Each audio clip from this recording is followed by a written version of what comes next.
हरिओम मित्रों, स्वागत है आप सभी लोग का हमारी इस कक्षा में।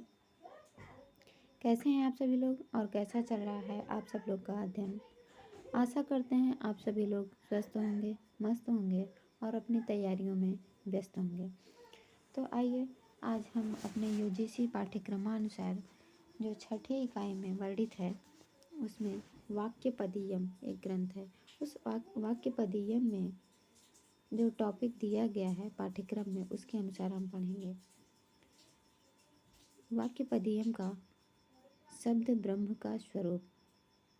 शब्द ब्रह्म का स्वरूप क्या है उसको बताते हैं। वाक्यपदीयम के रचनाकार हैं भर्तृहरि।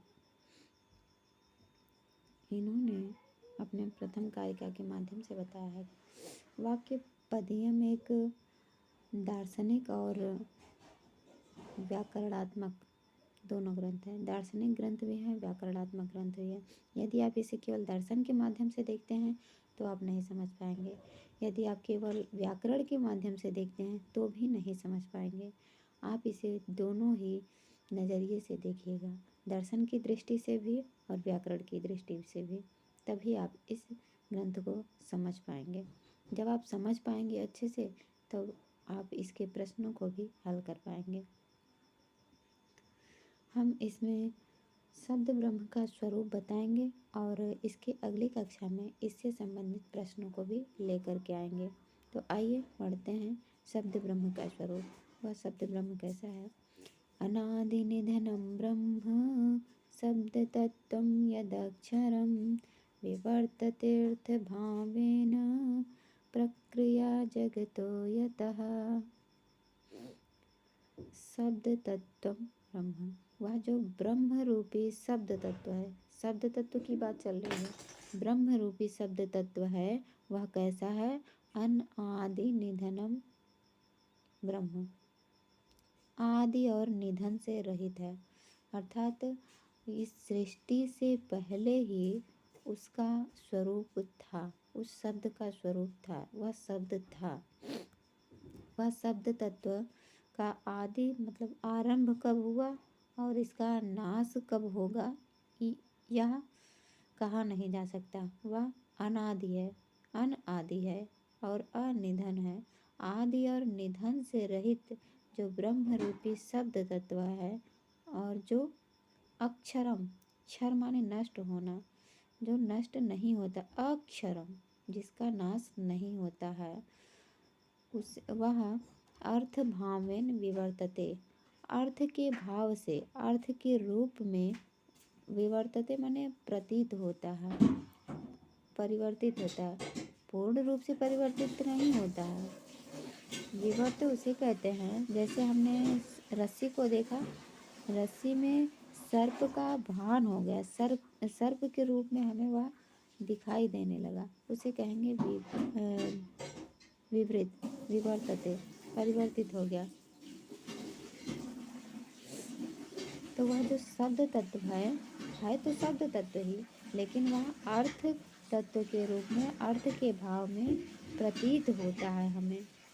और जिससे यतः, जिससे जगतः प्रक्रिया, प्रक्रिया जगतो यतः, जिससे इस संसार की प्रक्रिया चलती रहती है। पुनः इसे समझेंगे। यद अक्षरम, जो अक्षर है, जो जिसका नाश नहीं होता है, और जो अनादि निधनम, आदि और निधन से रहित है, जो अर्थ भावेन विवर्तते, अर्थ के रूप में परिवर्तित हो जाता है, अर्थ के रूप में प्रतीत होता है। यतः प्रक्रिया जगतः, जिससे इस संसार की प्रक्रिया चलती रहती है, वह ब्रह्मरूपी शब्द तत्व है। वह ब्रह्मरूपी शब्द तत्व कैसा है।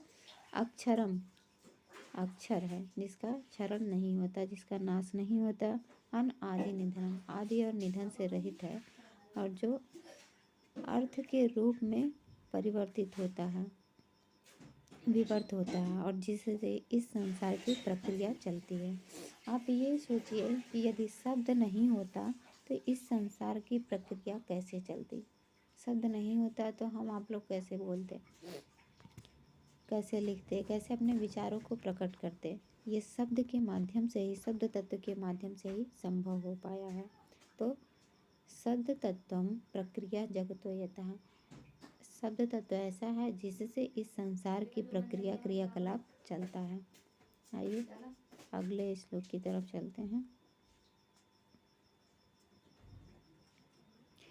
एकमेव यदाम्नातं भिन्नं शक्तिव्यपाश्रयात् अपृथक्त्वपि शक्तिभ्यः पृथक्त्वेनैव वर्तते।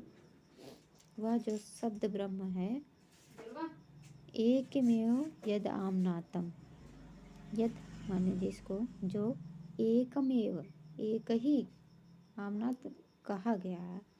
आम्नात होता है वेद, वेदों में जो एक ही कहा गया है, वेद आम्नात मतलब कथित, वेदों में जिसको एक ही कहा गया है, और वह शक्ति व्यपाश्रयात भिन्नम, भिन्न भिन्न शक्ति का आश्रय लिया है, भिन्न भिन्न शक्ति का आश्रय लेने के कारण अपृथक्त्वपि शक्तिभ्या, अपनी अपृथक्त होने के कारण भी, अपृथक्त होने पर भी अपनी शक्तियों से पृथक्त्वेन इव वर्तते, पृथक की तरह दिखाई देता है।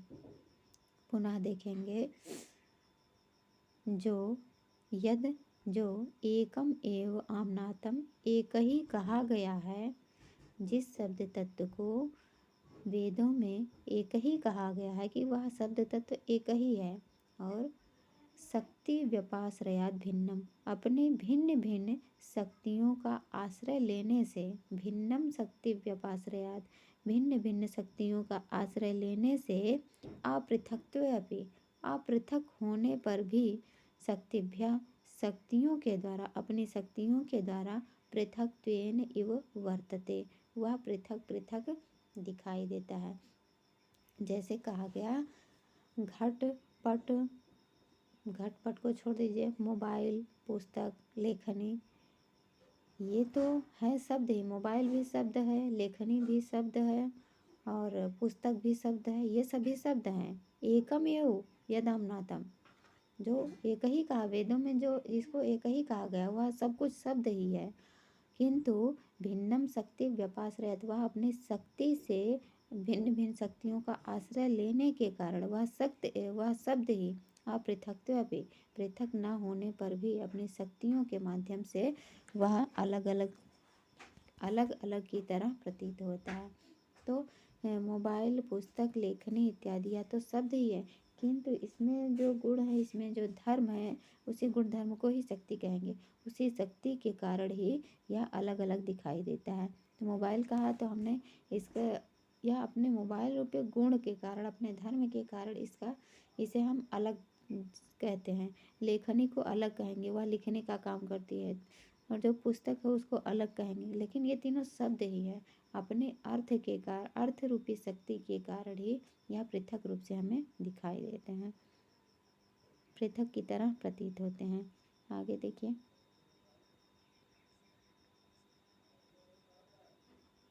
अध्याहित कलाम यस्य कालशक्तिमुपाश्रिता जन्मादयो विकाराः षड्भाव भेदस्य योनयः।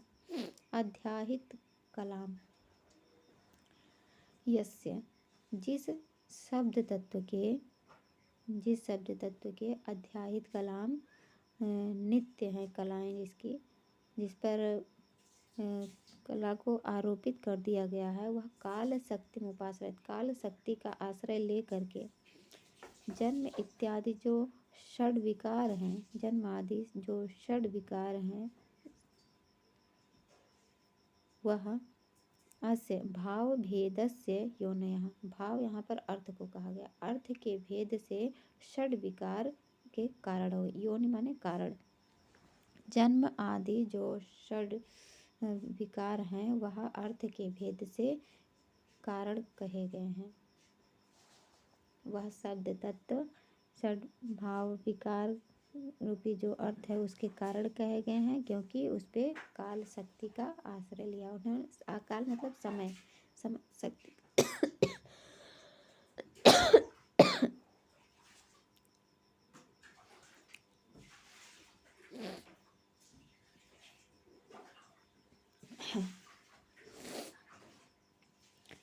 एकस्य सर्वबीजस्य यस्य चायम् अनेकधा भोक्तृभोक्तव्यरूपेण भोगरूपेण च स्थिति। वह जो शब्द तत्व है वह सर्व बीजस्य सभी का बीज होने के कारण एक ही है, एक कहा गया है। इस संसार में जितने भी वस्तुएं हैं, जितने भी पदार्थ हैं, उन सभी का कारण वह शब्द तत्व ही है, इसीलिए उसे सर्वबीज कहा गया है। सभी का बीज है, उसी के ही कारण सबको हम जानते हैं, इसीलिए वह सर्वबीज है। यस्य च इयम अनेकधा स्थिति, यस्य जिसकी, च माने यह, इयम माने यह, जिस और जिसकी यह अनेक प्रकार से स्थिति है। अनेक प्रकार से स्थिति क्या है? वह शब्द भोक्तृ है, वह शब्द ही भोक्तव्य है, वह शब्द ही भोग है। भोक्तृ भोक्तव्य रूपेण भोग रूपेण च स्थिति, वह शब्द ही है जिसको भोक्तृ रूप कहेंगे, भोक्तव्य कहेंगे और भोग रूपेण कहेंगे।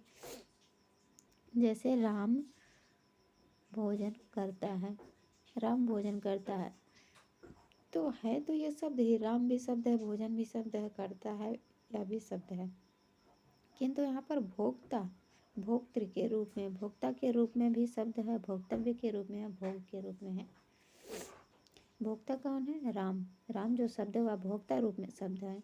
भोक्तव्य क्या है? भोजन। और भोग करता है, या फिर इस रूप में इसकी स्थिति है, वह सभी का कारण है। तो जब इतना बताया गया है, शब्द ऐसा है, शब्द तत्व ऐसा है, वैसा है, तो वह प्राप्त कहाँ पर होगा? तो उसको बताते हैं, प्राप्ति उपाय अनुकारश्च तस्य वेदो महर्षिभिः एकोऽपि अनेक वर्तमेव समाम्नातः पृथक पृथक। उसके प्राप्ति के उपाय और अनुकार, अनुकार माने होता है प्रतिमा, उसका आकार प्रकार। वह जो शब्द तत्व है वह कहाँ प्राप्त होगा, उसकी प्राप्ति का उपाय क्या है, उसका आकार प्रकार क्या है? तो तस्य उसे महर्षिभिः वेदो, महर्षियों के द्वारा वेद में एक अपि, वेद में एक ही बताया गया था, उस एक को भी अनेक वर्तमेव, अनेक माध्यम से समाम्नातः पृथक पृथक लोगों के द्वारा, मतलब महर्षियों द्वारा उसे एक ही बताया, अलग अलग बताया गया। फिर से सुनिए, प्राप्ति उपाय अनुकारश्च, प्राप्ति के उपाय और उसके आकार को महर्षियों द्वारा एको अपि, एक होने पर भी अनेक वर्तमेव, अनेक मार्ग से पृथक पृथक समाम्नातः वेद, पृथक पृथक वेदों में बताया गया है। तो ये हो गया शब्द ब्रह्म का स्वरूप। आज की कक्षा में हम इतना ही देखेंगे। अगली कक्षा में हम देखेंगे शब्द और अर्थ का संबंध।